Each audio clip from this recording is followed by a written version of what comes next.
Welcome back. We are here with Tootie, the CEO and founder of RebelDot. Tootie, how are you? I'm very good, thank you. Thank you for. Yes, of course. We met in person a couple years ago, so I'm excited to kind of have you on the podcast and sharing your wealth of knowledge. So thanks for coming on. Thank you. So RebelDot started back in 2018. What was the inspiration for starting this business?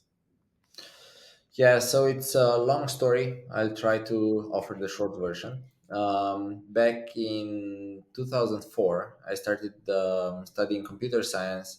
Then in 2006, I started working for an American company. And then later in 2008, I co founded the Romanian subsidiary of another American company. What we were essentially doing was software development for the mother company, developing products in the insurance industry initially, and then we expanded into parking also. Around 2012, I told my partners that there's a lot of talent, engineering talent in Eastern Europe, and that we should work with companies outside the group also. They agreed, so that was the moment when I decided to start division that was offering custom software development services to clients outside the group, essentially understanding their needs and coming with solutions for those needs. Fast forward 2018, the services division grew, and as a result of a company split, I acquired the services division and founded RebelDot with about 20 of my colleagues.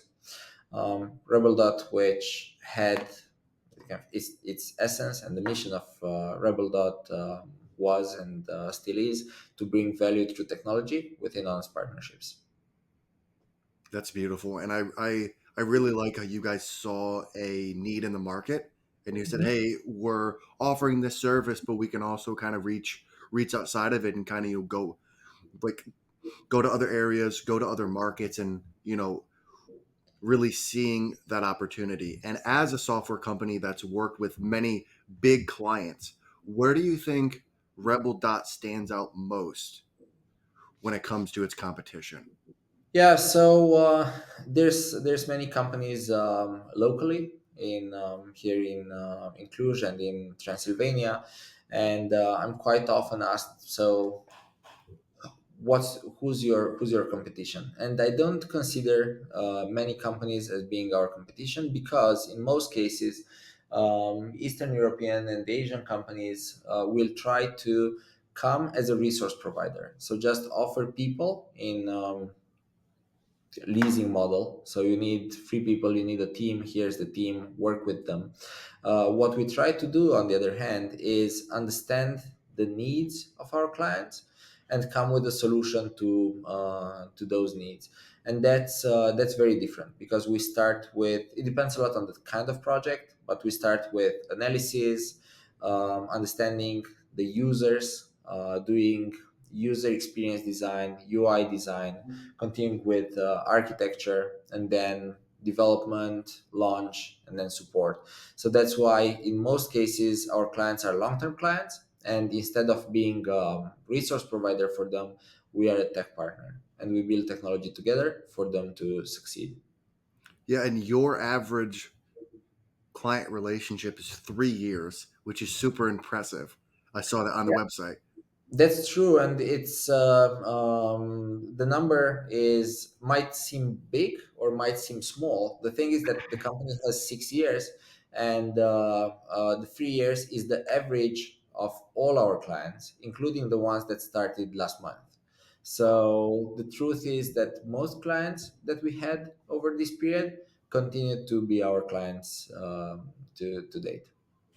And when one of those clients comes to you, that's been with you for that average of 3 years, how do you cater your services to their needs? Yeah, so we end up knowing our clients and their business quite well. I'd say we are industry agnostic. We have quite a lot of expertise in insurance, manufacturing, energy, but we work with many other domains also. So we end up working with these clients longer term. It's usually not it usually, once you start and you start building a product, then you continue maintaining it, then you start building another product, continue maintaining it. So it's not 3 months now, then stop and then start again in 1 year. So we end up knowing quite well what their needs are, and we adapt. For example, last year, we had already quite a few clients.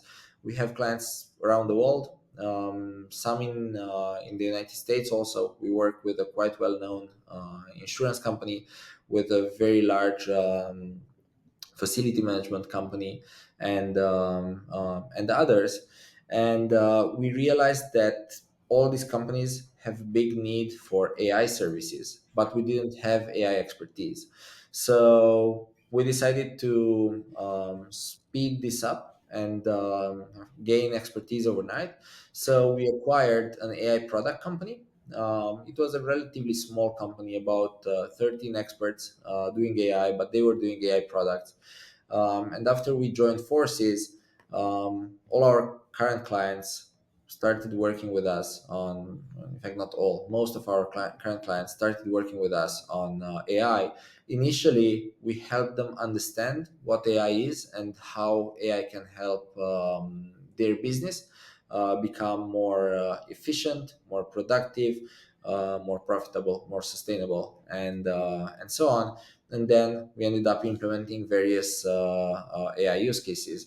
In a little over 1 year, this team of 13 people, experts in AI, grew to almost 40, which is currently the largest, or one of the largest AI teams any services company in Romania has.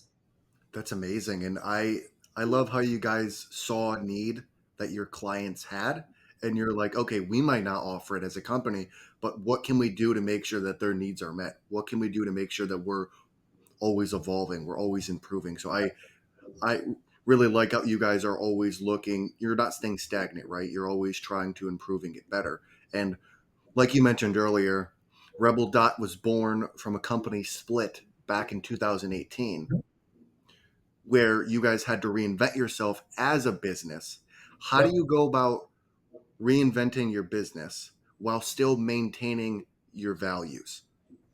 Yeah, that's. I think that's the one of the toughest things is to maintain the values and the company culture while you evolve and you grow. Because we grew from 2018 to now, from 20-ish people to more than 250, and we continue growing. And one of our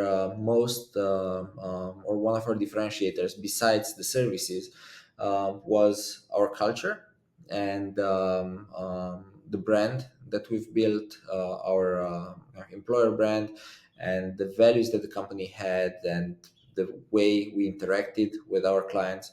I don't think I mentioned that we had now 2 years in a row a net promoter score of over 90%. In 2022, it was 91.7%, 2023 was 91.2%, which is extremely high. It puts us in top 1% of software services providers around the world. And that's not me, because I don't offer the services to any of our clients anymore. It's my colleagues, who are very aligned with the culture of the company and with our values.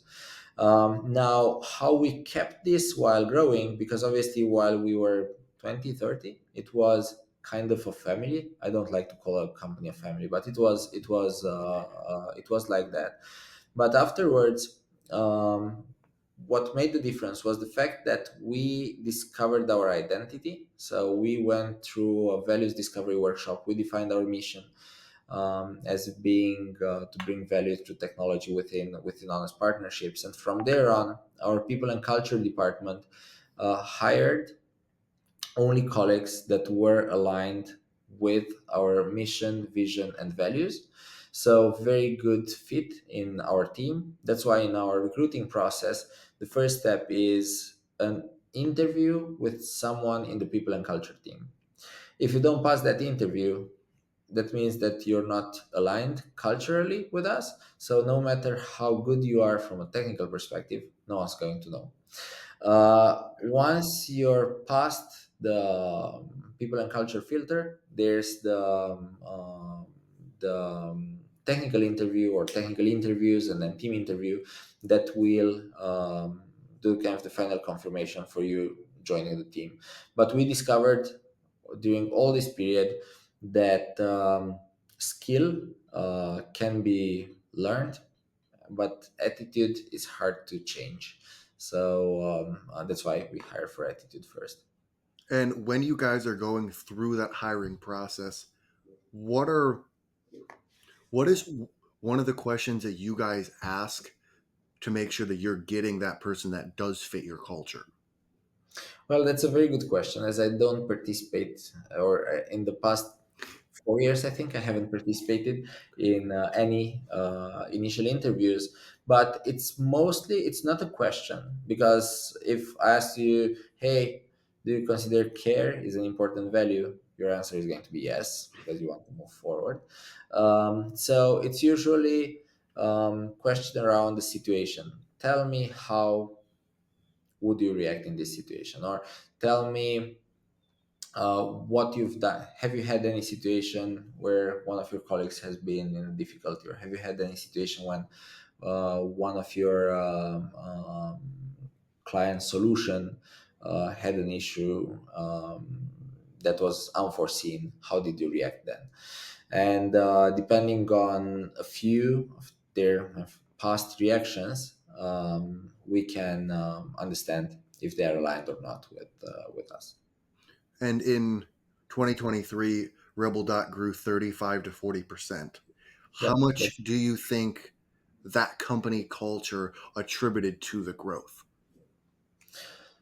Well, I think the growth it is attributed to the culture mostly. So kind of the other way around, because we have clients all around the world, but we want to become a truly global company that has a global impact. And that's also why we grow, because sometimes people ask, hey, why do you continue growing? Well, besides the fact that I find it challenging and I like it as a founder, um, we also believe that in order to have an impact, you have to have a certain size. And the bigger we are, the bigger the impact we can have. And if that's a positive impact, then we help the world get better.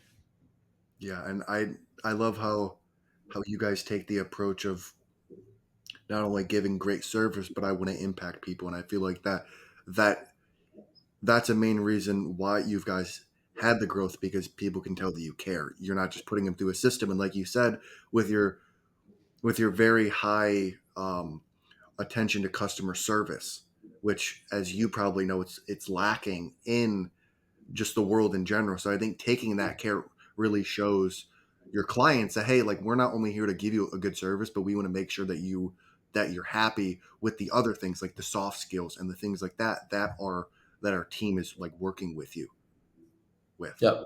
Yep. So, and when you were building this massive business throughout the years, when you were on this journey, what is one aspect of yourself that you saw that started to flourish?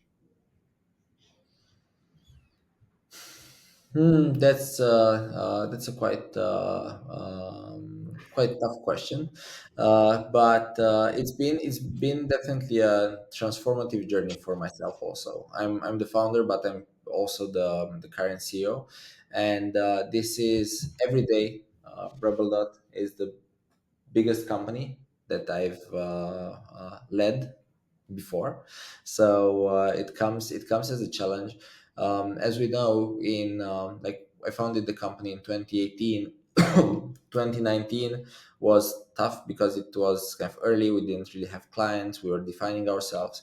2020, the pandemic started, which was a first and a surprise. And then 2021, it continued. And 2022, the war in Ukraine started, and Romania is neighboring Ukraine, so we didn't really know what's going to happen next. And since last year, we are, it's like a lingering situation. Is it a crisis? Isn't it? Is a crisis coming? Is the recession coming? And so on. So it's a quite tough environment to play in. So probably the skill, or my skill, that I developed most in this period was resilience and adaptability. Yeah, and how do you think learning that skill throughout the years and kind of just improving as a human has now kind of made you a better leader? Well, I think it's mostly the fact that now when I see things like right now, a lot of the industry is looking at, hey, how is this year going to end? How is next year going to develop? Is the IT industry going to contract? Should we get ready to shrink as a company? I'm looking at it as an opportunity and trying to find the opportunities to grow. And that's why last year we were able to, despite the whole industry shrinking a bit, we were able to grow close to 40%. This year we are looking again to a growth of our revenues of 30 to 40%. And obviously for next year, I don't know if it's going to be 30, 40, or 20, but we want to continue the same growth. And the skills that I developed during this period and the resilience helps me to be able to see how we could achieve that, instead of just thinking of, okay, now bad times are going to come, we have to prepare and have decrease in size. And one aspect of Gary Vee that you agree with is kindness. How, Mhm. how do you think kindness can be a strength? Well, I think it is a strength because in everything I do regarding business, regardless if I interact with my employees, with my clients, or friends, it's important. We're people interacting. It's not RebelDot as a company interacting with another company. In the end, it's people interacting with people.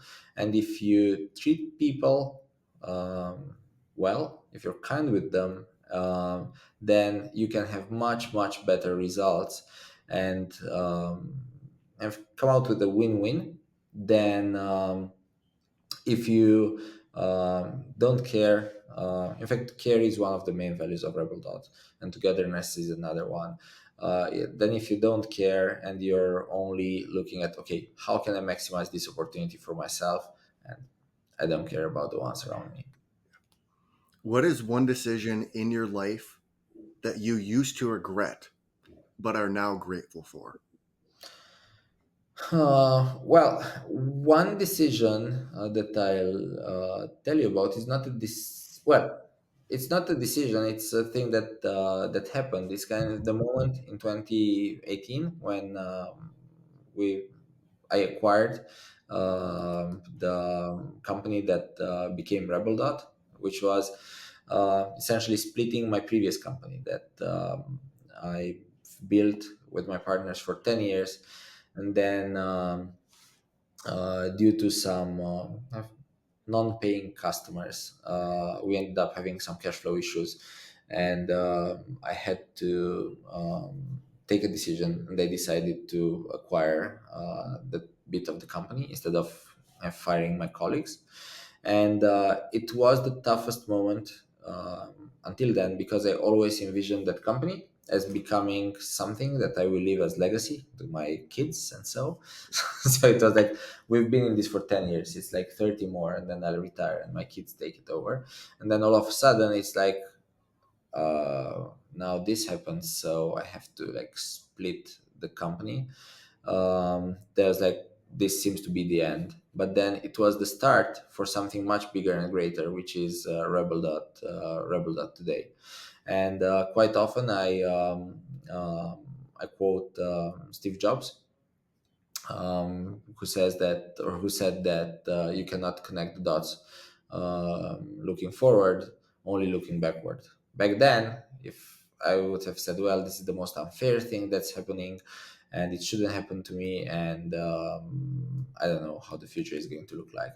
Today, I'm like, that's the best thing that could have happened. I'm lucky for it, and I took the right decision. And you mentioned you had kids or have kids right now. If today was your last day alive, what would be your one piece of advice to your kids? Well, you influenced me in this because you asked me about kindness, and that was the only thing I can think of is that.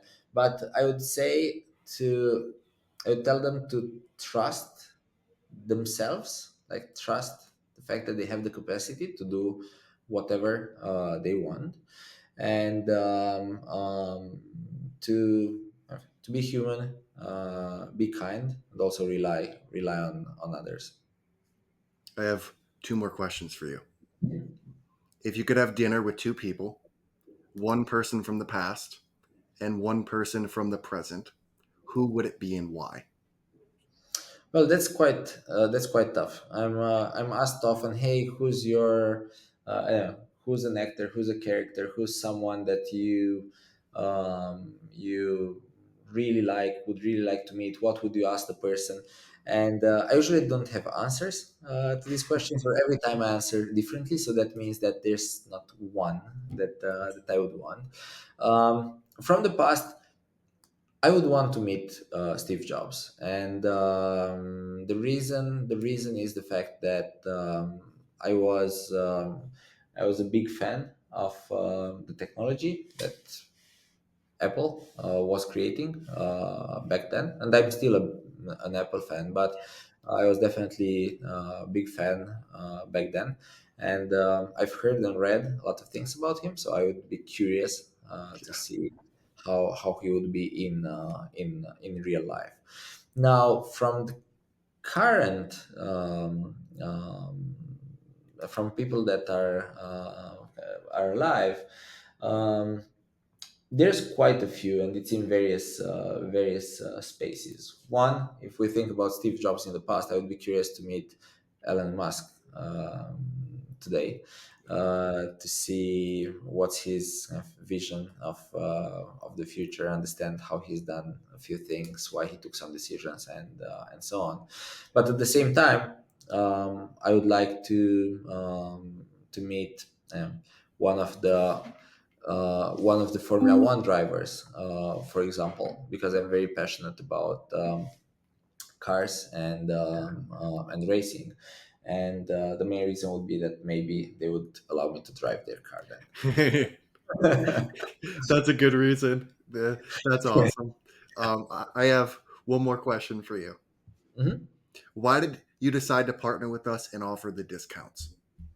Yeah, yeah. So obviously, I've met you a while back, and when I heard about discounts, I found it interesting. For us as a software services company in Eastern Europe with clients in Western Europe and the USA, the hardest thing is to bring on new clients outside of referrals. So referrals works best, and other than that, we have to kind of reach out. But reaching out from here is tough. Traveling, we do it, but it's not extremely sustainable, and it's also sorry. It's also time consuming. So the best way to get to potential clients is, as I was saying earlier, through referral. So by offering you discounts that could be very very similar, or by offering your clients or users discounts that could be very very similar to a referral, it would open the door, and all that we need afterwards is to have a chat, to understand the needs of the potential client and see how we can help. Awesome. Well, thank you for the kind words And that's all the questions I have. How can people find you guys? And what is one thing you want to leave people with?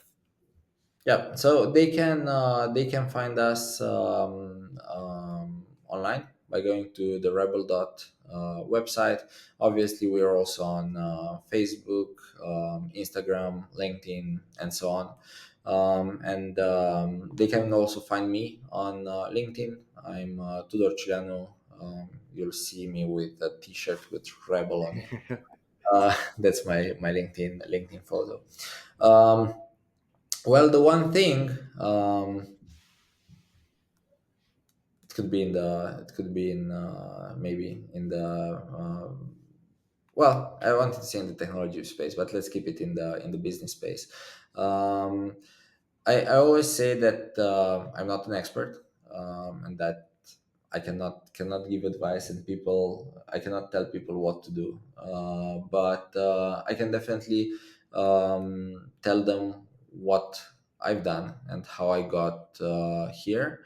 And I think the most important thing is, regardless of what the situation you're in, especially in this period when it's tough times, is like look forward and see what you can do next. Obviously, you have to learn from the past, but don't get stuck in the past. That's a good gem right there. Well, Tootie, thank you so much for coming on. I appreciated our uh, conversation. Thank you. Hmm? Thank you.